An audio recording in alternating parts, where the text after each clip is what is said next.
रामकृष्ण हरी. विषमुक्तान्न रोगमुक्त भारत. समाधानासाठी काहीतरी कर्तव्य केले असं दावण्यासाठी किंवा मी लय कमवलंय असं दावण्यासाठी जी लोक आज लोकांच्या मुंड्या मोडून धन संपदा गोळा करायला लागलेत ना,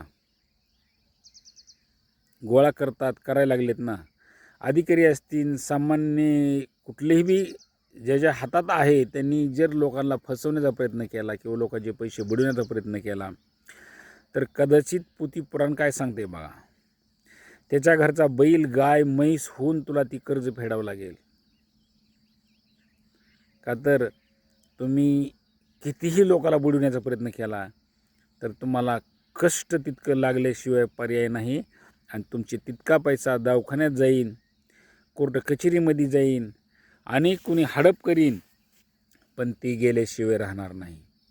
मला एकच सांगायचं आहे की प्रत्येकाने आपली नीतिमत्ता अंतर्मनाने काहीतरी भगवंत असल्याशिवाय एवढं ईश्वर चलत नाही.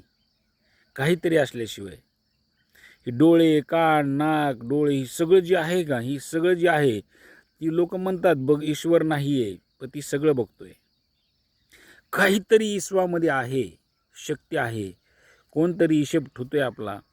ही जर तुमच्याकडे ध्यानात आलं तर कदाचित इथून पुढं तरी कमीत कमी ज्यांचे तुमच्याकडे पैसे अडकले असतील किंवा अडकण्याचा प्रयत्न केला असेल तर ती निश्चित देण्याची तुमची भावना आणि मानसिकता करा, निश्चित तुमचं चांगलं झाल्याशिवाय राहणार नाही. एका सुख समाधान नाही, ही सुद्धा तुम्हाला सुख समाधान लाभल्याशिवाय राहणार नाही. कुठं चक्र हाणायची गरज नाही, देव काही करायची गरज नाही. काशी केली, तीर्थ केली, झाले चारी धाम, पण नाही मिळाला राम.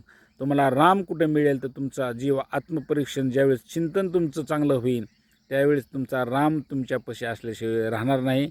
रामकृष्ण हरी.